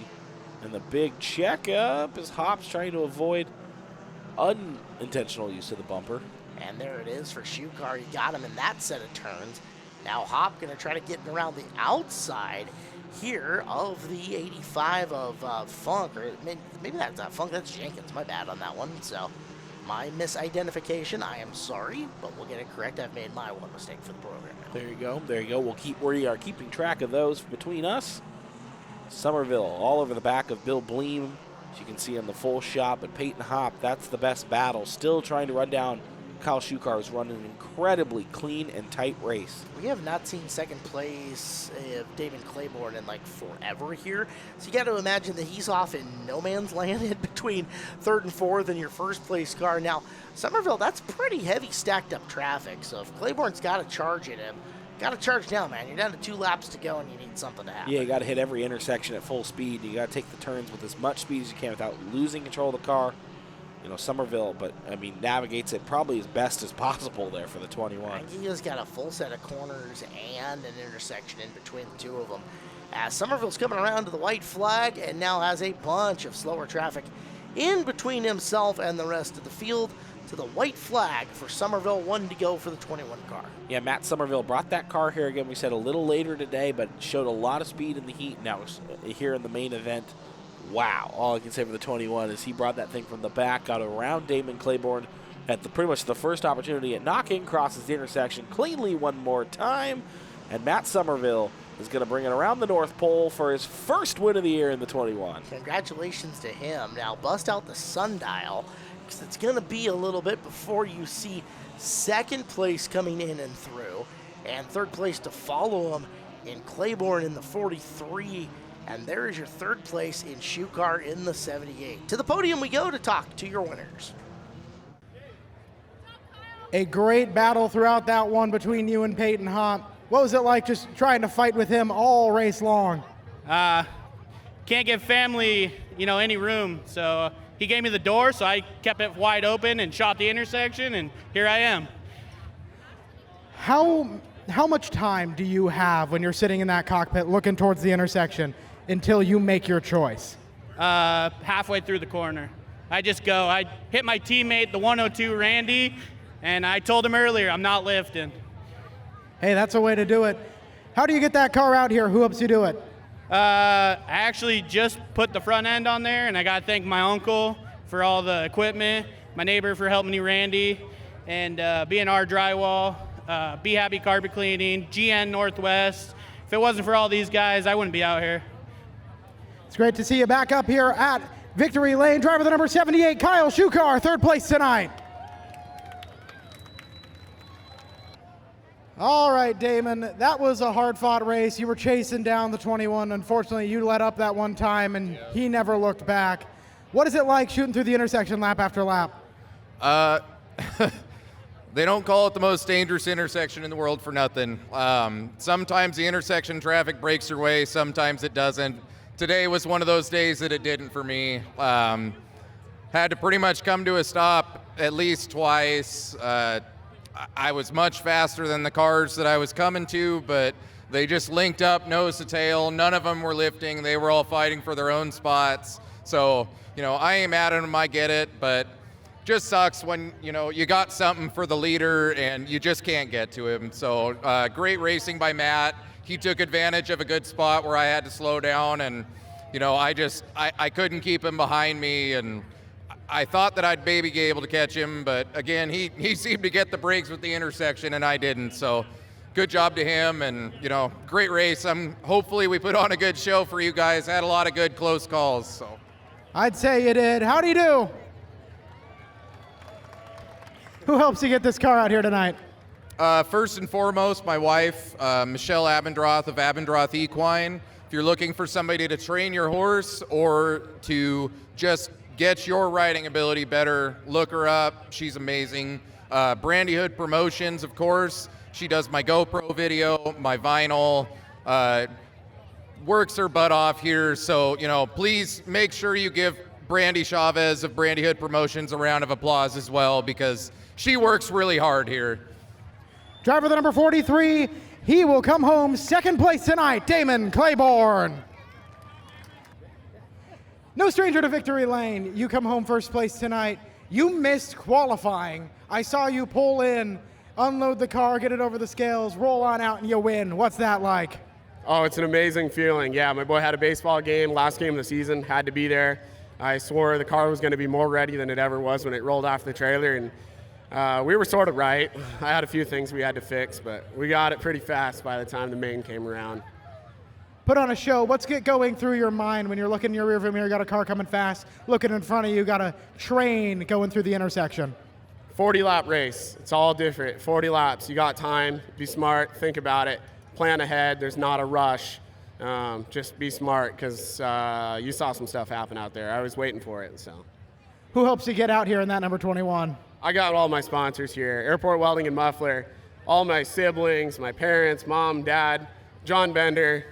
These are all the people that literally put this car on the track so I can come out here and just have fun. And thankfully they love watching me have fun. And thanks to all the fans for coming out for this great show. Always great to see someone like you on the Winter Stadium. Former champion, driver of the 21, race winner tonight, Matt Somerville. Fun night here on Home Track Heroes. Soldiers on as we move on to the Chain Lake Express Car Wash Outlaw Figure Eights here on Seattle 11. He's Ben Iman, I am Caleb Hart. And Figure Eights, we finally got some weather for these guys. They get to race on a dry racetrack. That'll be cool and different.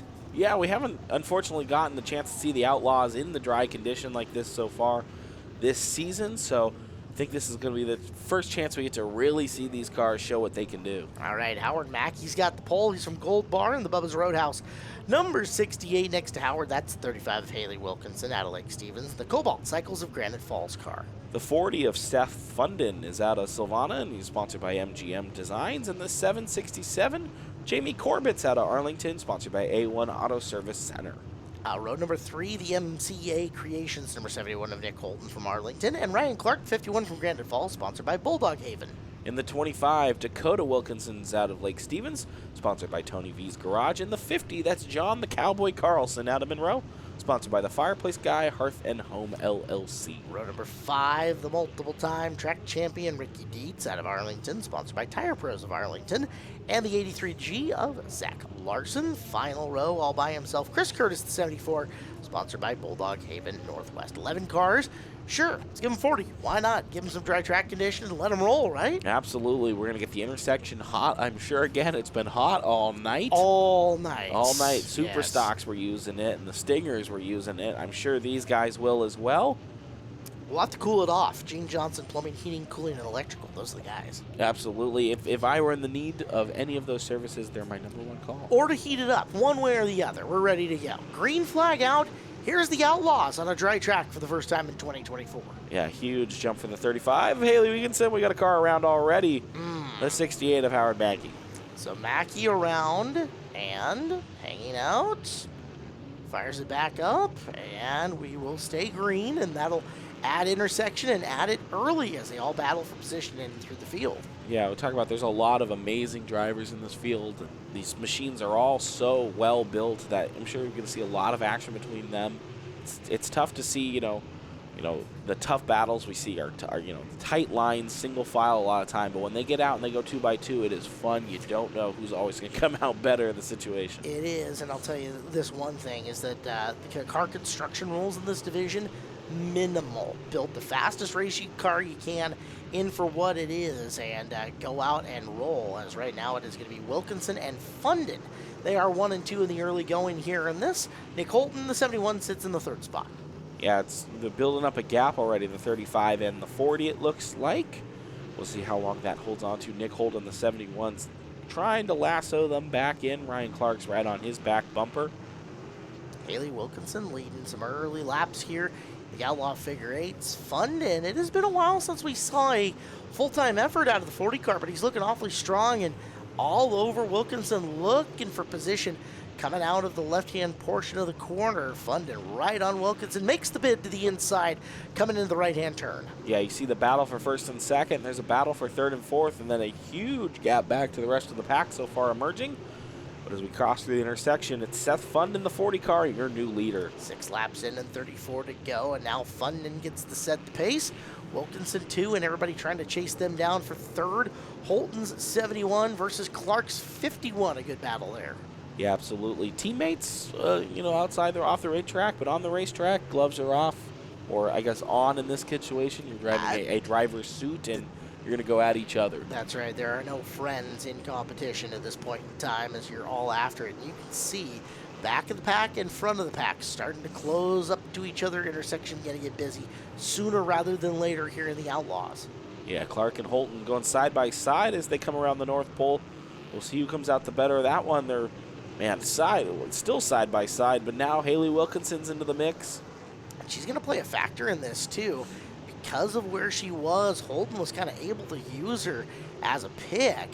Clark couldn't get all the way up and around, but Clark, perfect application of the front bumper to get Holton just wide enough in that corner to take over 3rd. And now Holton's going to have Curtis and Cowboy coming after him, and Chris Curtis looking really fast, started dead last. He's now up to 5th in this running order. Yeah, we got to mention that 68 car Howard Markey. That's not for position at the moment. He kind of just steps out, just let everyone roll through. Yeah, tough battle so far. Seth Funden, however, is kind of running away at the moment. Yeah, you can take a look at it from our drone shot, and another big thank you to our drone operator, Tucker Hoffman, who gives us the look. Funden opening it up, but boy, 2nd on back and through is all kinds of stuffed up as Clark has gotten by Wilkinson for the spot. Now Wilkinson got to hold off Holton. Holton getting him on through. Yeah, that's tough when you push up to that higher groove. It just kind of becomes a thing of here comes everybody else. You can see that's 1, 2, 3, 4 cars that might have made the pass on Haley Wilkinson. Yeah, one little mistake, and especially given the quality and speed of these drivers in behind, and Haley Wilkinson getting freight trained here as Larson gets by, Curtis got by, Cowboy got by, and more as they continue to progress up and through. Now, these laps, they go by really quick. We're already 12 of 40 into this race. Yeah, absolutely, especially when these cars stay green as I say that. Oh, Nick Holton got spun around. Chris Curtis got him a little bit bumped, did well just to avoid Seth Fund, and now Howard Mackey didn't avoid him as well. Some help was given. That's the thing. Curtis has got the spots, and I do not see naughty flags being pointed at him, so he's going to hold on to that third place, at least for the moment. Yeah, we'll look a little further back, too, as Chris Curtis clears. I also see Zach Larson's clearing Cowboy Carlson. Maybe Ricky Dietz trying to make a move. Everyone's trying to make moves here early as Dietz and Cowboy are right next to alongside each other. Well, when you can pick a position up, you absolutely have to. These cars are so even, so balanced, and we're on a very short course here that when you take a spot, you absolutely have to capitalize on it, as Dietz now has gotten away from Cowboy, and we continue to work through. Fundin, your leader, now having to deal with timing up the intersection, getting through. He's got to do that, as well as Ryan Clark, Chris Curtis running him down. Both of them very fast in practice. Ryan Clark had a top 2 time. I'm not quite sure if he was our fastest or if that was Curtis. We'll see if Seth Fundin has what it takes to hold them off. And then you also got Larson's fast behind him, and then 2 veterans, previous champions, Cowboy and Ricky Dietz right there. The battle for 5th between John Carlson in the 50 and Ricky Dietz the 676 here in the Chain Lake Express Car Wash Outlaw Figure 8s for absolutely the best car wash ever. Treat your favorite ride to the brand new Chain Lake Express Wash in Monroe. Express Wash has multiple wash packages designed to meet your budget and needs. Manage your Chain Lake Express Wash account easily on the go. Download the app from the App Store or Google Play today, as we have one that might draw a caution. It's that 68 of Mackey that you see coming through, and here's the yellow. Seems slow up here. Just a lot of traffic, and waits for it, stops completely. Now, by the time the yellow comes out, let's see where they end up. But I think at this point in time, with Mackey being stalled there and just kind of sitting, they deemed that they couldn't just have him keep sitting there. And yeah, that yellow flag was out as he was crossing the intersection. So that was car stalled. We can't keep him sitting there, driver safety reasons. So yeah, we got to get this up and going again. But what a great shot of the action in the intersection there, though, from Howard Mackey's onboard. You got to see as he was sitting there. Yeah, it looks like just hung out too long and maybe got it rolling right as the caution was thrown. It ends up serving almost as a competition caution to bring that whole field back together, and talk about a worst-case scenario for Seth Fundin. Yeah. Wow, bad news for him. So we'll go back to it. We are almost halfway, 18 in, 22 to go. They're Delaware style in and behind Fundin. Clark and Curtis side by side for second as we're back underway. A good jump for the 40 of Fundin. You get such an advantage as the leader in a Delaware style restart. Of course, green flag gets thrown, but you get to choose when to go. So kind of timed it well right as he was the only car out of the turn, run straight into the intersection. Is going to hold off Clark and Curtis for now. The big beneficiary is going to be Curtis, who ends up getting his way by Clark. Clark into third. Now Larson on the outside looking in. He is fourth and all over the back of the 51 of Ryan. Yeah, that car, Zach Larson's got a lot of speed in that 83G, and he's showing it right now as it looks like John Carlson and Ricky Dietz are side by side, bumper to bumper again for 5th. How many years have we seen Carlson and Dietz just lean on each other in figure 8 racing? There's Carlson. He's got a good run to the inside of Larson, and Cowboy looking to jump up a spot. He is on the wrong side of this corner, though. Can Larson gather it back? He can, and reassumes that 4th position. So nice defensive driving by Zach Larson. Was in danger for a second, but put her all back together and retakes 4th. Yeah, now through some of these turns, he's getting to the bumper of the 51 of Ryan Clark. I wonder if Zach Larson's going to have anything for him. It looks like Fundin and Curtis are kind of pulling away from the rest of the pack, but Fundin's not pulling away from Chris Curtis like he was pulling away from the other drivers earlier. There's not a driver in this field who isn't willing to use that front bumper on the back bumper of the guy in front of him. Case in point right here is Curtis all over Fundin, and you can see there's Larson, a little tapping going on Clark, but by and large, amongst his other drivers, Larson is generally thought of as one of the cleaner guys.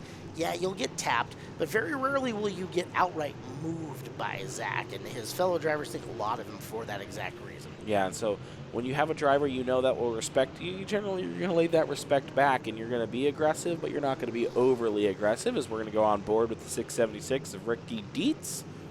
And, the kid's trying to make his way around John Carlson. That's been the story of the night for the 676, unfortunately.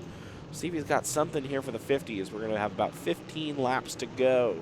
Dietz here in his comeback season, as recovering from a very long offseason was Ricky. He's on the right-hand side, and you watch him try to figure out his way around John Carlson. Meanwhile, on the left, your race leader is Seth Funden in the 40, and trying to track him down is Chris Curtis in the 74. That battle for 1-2 has been a good one in front of this field. Yeah, absolutely. Curtis has been, that bumper we talked about, he's been using it. It's all been clean, all been fair use of the bumper, but lots of it. I'm sure Seth Funden is well aware that he's back there. He'll need to get ibuprofen at the time that this race is over and done with. Now a transition, that battle now for 3rd and 4th, as you look at Ryan Clark in the 51 and Zach Gunderson in the 83, as those two just go bing right off each other a couple of times. Yeah, Larson's trying to make that move around him. We'll see if he can make it stick. Right now we look a little further. Some lap traffic for the leaders, but Funden and Curtis navigate that one well. Haley Wilkinson's in the picture there right now. We're looking further. Yeah, Larson again. Bump to Ryan Clark, trying to find a move on the 51. But time is ticking away for the 83G. And again, a tap at the right place, depending on what direction the steering wheel is pointed and where the gas pedal is as far as his acceleration style, can send him just far enough out of that groove to open up the spot that they need. That's part of the reason you see them probe as much as they do with the front bumper. It's, okay, I got to use this in just the right spot. If I get it right, I might be able to move him enough to get on by him. Again, tight course for the Outlaw figure eights compared to a lot of places that they run in the States. We are a very short track for them. Yeah, absolutely. You can see Larson's trying to do something with Clark. Couldn't do really anything with the lap traffic. Wilkinson there now. Again, Dietz, and you get to see great action of this battle a little further up in front of them. Cowboy Carlson's trying to hang on to the back of Larson, but slipping away a little bit. We'll see if that bright orange 83 can do anything to get around the 51 of Ryan Clark. So there's really 3 distinct battles, and one of those battles is kind of becoming is combining itself. 1st and 2nd are out, and they're kind of on an island by themselves in the 40 of Funden and the 74 of Curtis. You see him left of the screen. Then it was 3rd and 4th, Ryan Clark and Zach Larson, who were on an island, but 5th and 6th, who were battling, and Carlson and Dietz have now come up close enough to that 3rd and 4th battle to make it a 4-car spot, or 4 cars battling for just one spot out in front. Yeah, we'll absolutely see. That's, essentially 4 cars all vying for that 3rd podium spot. We'll see who can make that win, but see Seth Funden, the 40, is doing everything right so far, defending from Chris Curtis. He's got 6 more laps to bring that thing home in front. And Curtis is not giving up, not wanting to let that 40 just waltz into victory lane. Now, this has been textbook by Funden, and Curtis has done everything right outside of dumping him here at this point in time. And he has been physical with him. He's been all over him, but not to the point where anybody would say, that's a little too much. You spun him, you got him too sideways, etc.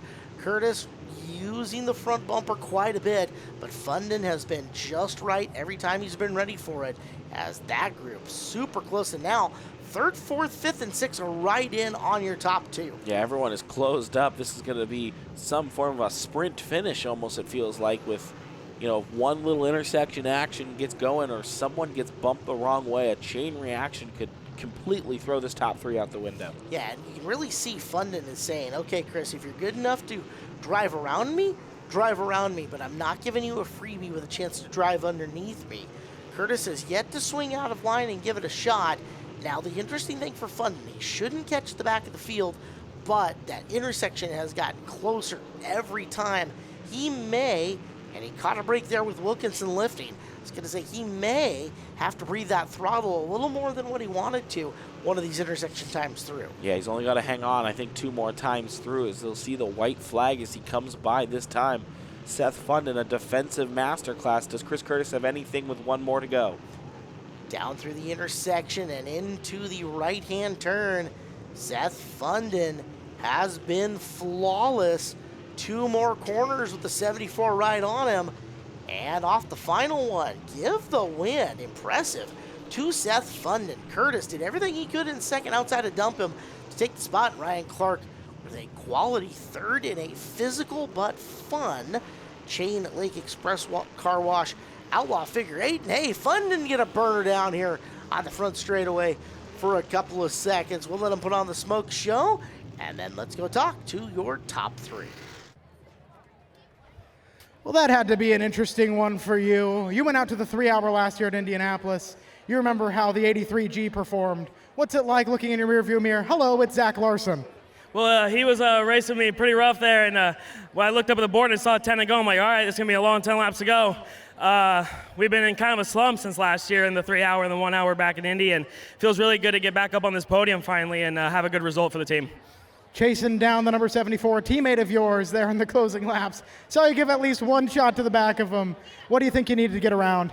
A little more grip. We were spinning the rears a lot there, and kind of once we settled in the third, the restart came, and he was just had way more grip on the outside. And as soon as we got to the left-hander and he was on the inside, it was kind of game over there.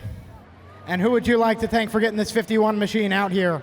I got so many great people to thank. I got Bulldog Haven Northwest, Action Machine, got Thermotech Powder Coating, gotta look at the arm here, MCA Creations, Holton Racing, MBQ Chassis. We built some of the best chassis out here, I think, and I think we got some of the best cars out here. Boney Motorsports, and there's a lot more. My mom especially, my dad, my teammate and Uncle Chris. Without those guys, I couldn't be doing this. Driver of the number 51, third place tonight, Ryan Clark. Well, I was talking about it up in the booth. 2016, 2017. You and Seth Funden duking it out for the championship.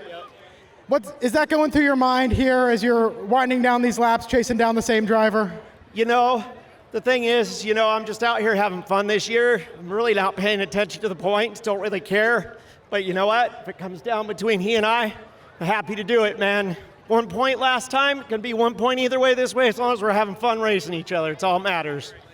You've put on a great show behind the wheel, that number 74, week in, week out. You got a team back behind you, though. What's the team side of racing?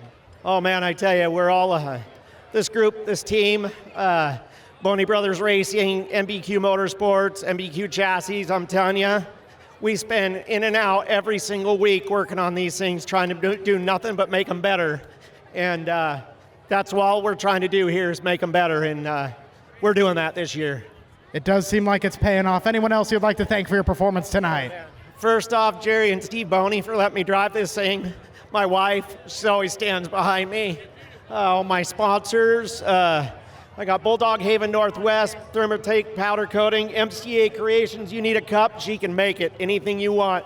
I tell you, I got to say sorry to my teammate Nick Holton tonight. We got together and I did end up turning it around, and really sorry for that. Didn't mean to do it. Driver of the number 74, second place tonight, that's Chris Curtis. Who's up here with you tonight? Yeah, it's a special night. It's her birthday. So I thought I'd bring home the hardware for her tonight.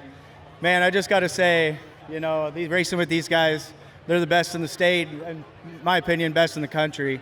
And to finish on top tonight meant a lot to me. Well, I got to ask the same question I asked Chris. You and him have a history together, battling it out for points, battling out for titles. Is that going through your mind at all when you see him in your rear view? No, I just keep looking forward. I kind of tipped the mirror up. I figured it was either him or Zach behind me, and I just got to keep my lines going, because if I didn't, they were going to get by me. And me and him are always a little thing, you start up front, you better finish up front, and that's what I did tonight. Hey, you did it real well. Who helps you get this podium position and win tonight? Yeah, I'd like to thank Trailer Strategies, he's here, and MGM Designs and Air Pros Energy. Those are the guys that keep this car going, and my dad, he's the car owner. Race winner tonight, driver of the number 40. Give it up for Seth Funden.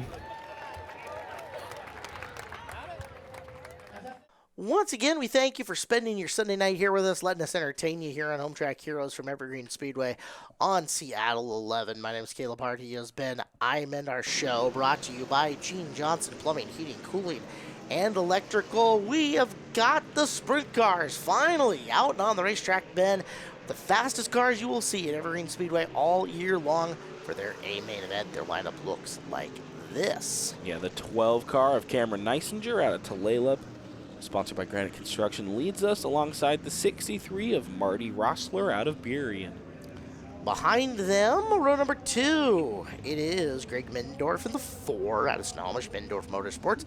Todd Coleman, the fleet service number 44, the veteran out of Linwood. And rounding out the 15 of Jacob Austins out of Arlington, sponsored by Austin Electric. And the 57, that's Evan Margison out of Tacoma, sponsored by Westlake Properties. So we will let them loose, the fire-breathing monsters of the Midway here on the 3/8. First time we've used the 3/8 oval all day long here, and these guys are going to absolutely blister it. You know, conditions are just right. It didn't get super warm, just warm enough. These tires should fire off, and again, little cooler conditions makes the motors run a little bit better as well with their fueling system. So this should be fun. So appreciate you guys being with us here on Home Track Heroes. Big thank you to Granite Construction, proud sponsor of the Super Sprint Car Series, and celebrating over 100 years in business as we go green flag action. Granite Construction, award-winning company and a great place to work. Find your dream job today at graniteconstruction.com.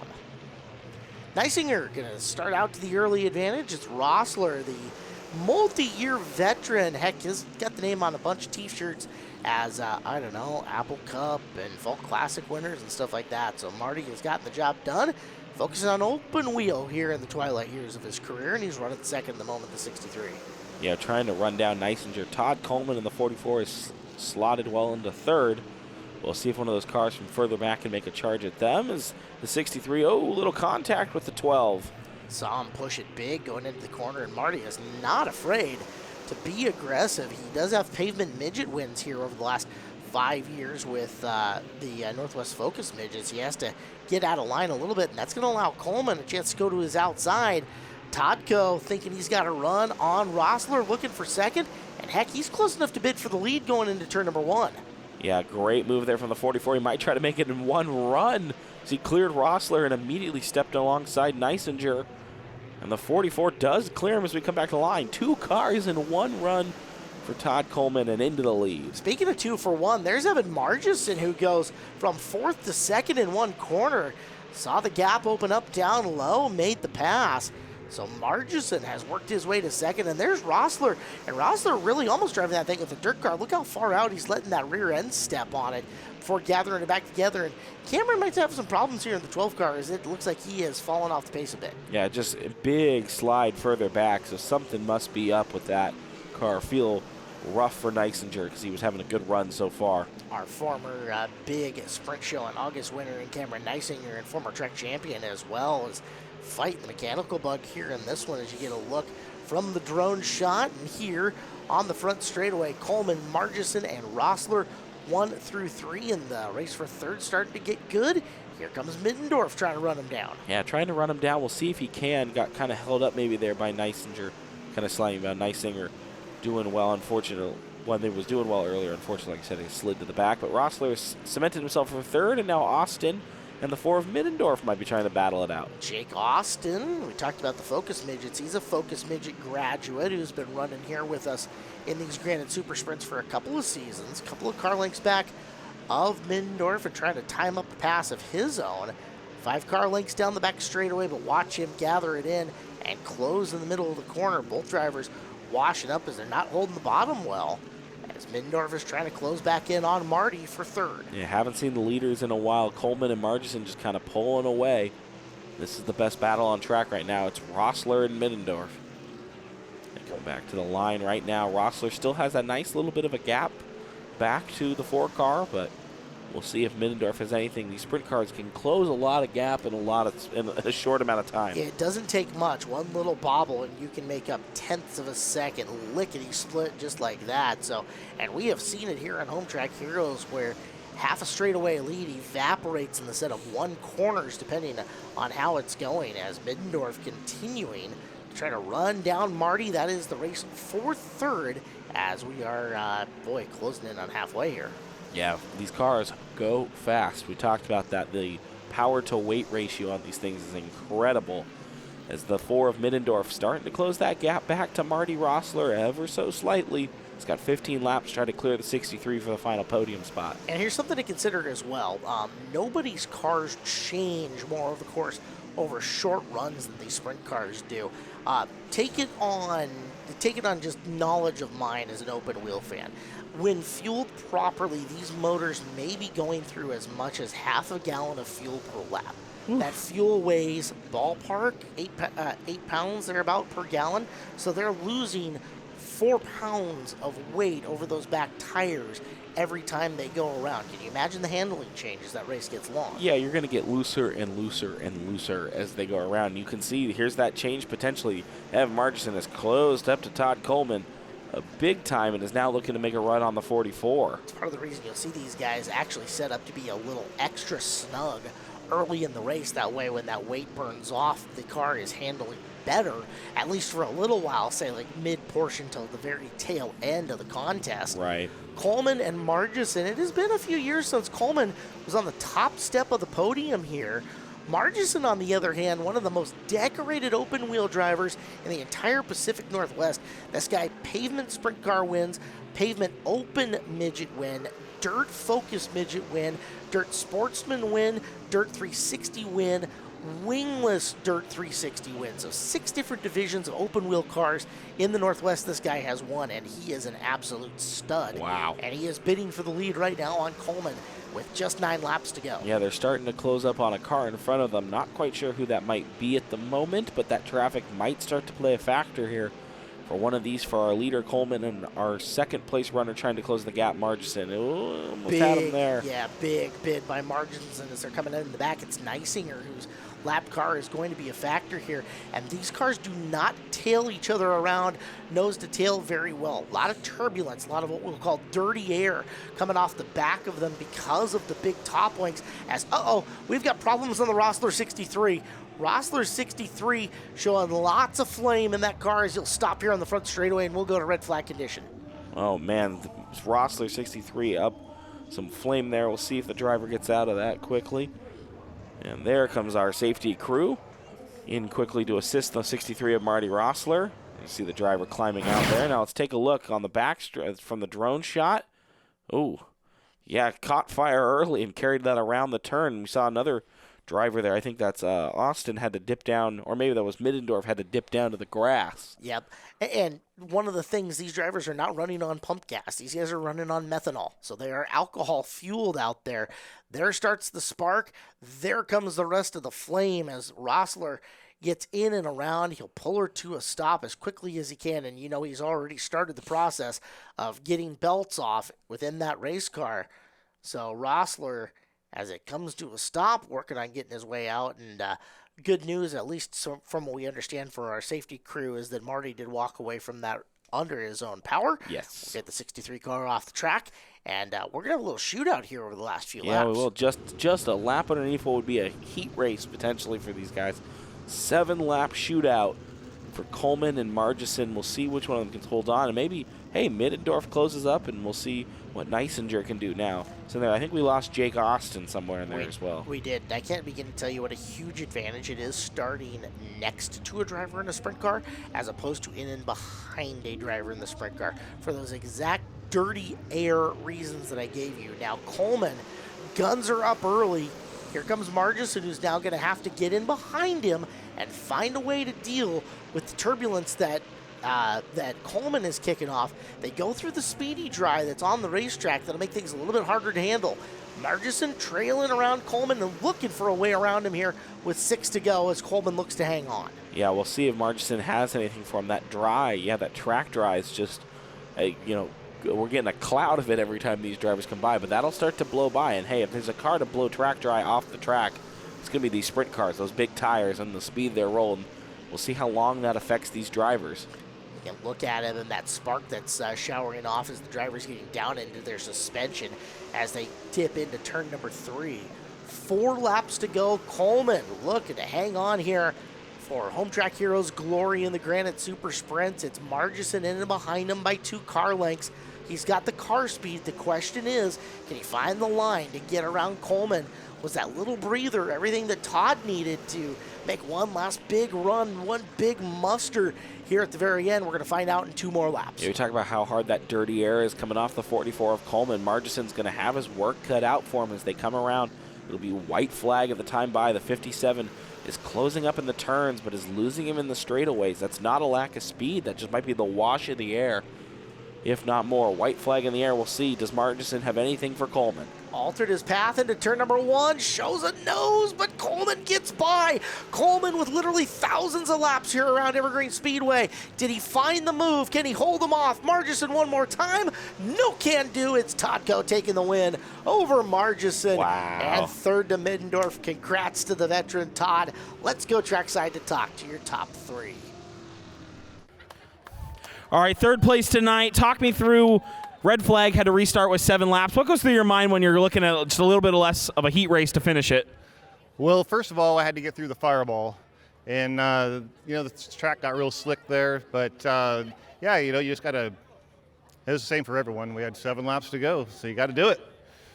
And you seem to be whipping that 4-car around most of the night. Talk me through what goes into getting that car together and getting it out here. Takes a lot of work. These guys, we all put a lot of hours at home getting these things ready. And, so it takes a lot of time and quite a bit of money too, but, a lot of time. And who do you want to thank for helping you get out here tonight? Oh, definitely my wife and all my family. They're all here tonight, so they support me all these years, and it's been a great time. We're third place tonight, Greg Middendorf. Evan, you were trying to run down Todd a lot of the night. Walk me through 7 laps to go. What goes through your head? I'm just trying to get a good restart there. I knew, that engine Todd has runs pretty good, so I knew, I was going to have to try and beat him there to the line and getting into turn 1, but he got the jump on me, and in clean air, it's really tough to, catch up to somebody, and then passing them's a whole nother story. So tried to make it exciting there at the end, did everything I could, but he ran a good race and held us off. Yeah, and talk about what goes through your head when you are run most of a race, then have to stop, and then go, pick back up with just a few laps to go. Just the restart is kind of what you're really thinking about there, because once everybody gets spread out, like I said, it's just really hard to make something happen, especially when there's not a whole lot of cars and we're not going to catch traffic or anything like that. So you just gotta try to make your move early, and second place was good enough for tonight. So I'm really happy. Thank you to my car owners, Roger, Robbie. Signature Texturing, Frankie's Pizza, Huckstadter Coffee, Kennelly Keys, Westlake Properties, Fleet Service, and all the fans for sticking out that long red there. All right, let's give it up one more time. Second place tonight, Evan Margison. Todd, top step tonight. How good does it feel to be the winner tonight? It's pretty awesome. It's been a long time coming. We've been hitting podiums the last 3 or 4 years, but it's been a long dry spell. It feels really good. I'm happy for my crew. Most of them aren't here tonight, but my guy Matt, he knocked it out of the park tonight with the car setup, and that last restart was critical because Evan is an absolute assassin on restarts, and I just kind of jumped early, and I got it in front of him because clean air is key here with these sprint cars. So we had a great car. Got to thank Fleet Service, Cascade Collision, and Carolina Smoke Barbecue. They have the best barbecues in Holmes County. Give it up, race winner, Todd Coleman.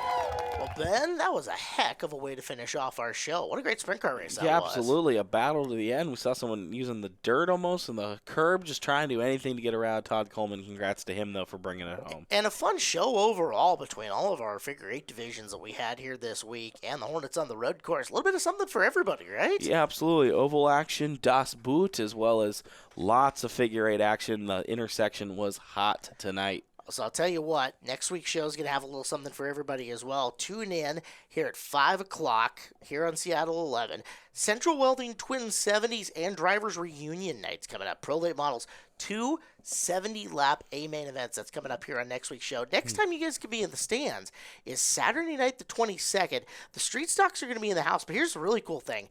Legends on a road course. 20-plus legends turning left and right. Last time we did this, the end of the year, last year, Road X was an incredible feature. I'm looking forward to it. Yeah, that's going to be awesome. The Legends have been a lot of fun this year, and I'm sure putting them on the road course is only going to spice things up even more. That's coming up Saturday, June 22nd. Want to thank everybody here in the house, Griffin Derrick on production, of course, all of our great camera people, and of course you, Ben Iman. Thanks for being here so much.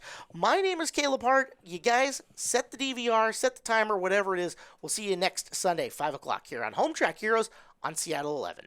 Thanks for watching Evergreen Speedway's Home Track Heroes on Seattle 11. Join us next week for more great racing from Evergreen Speedway.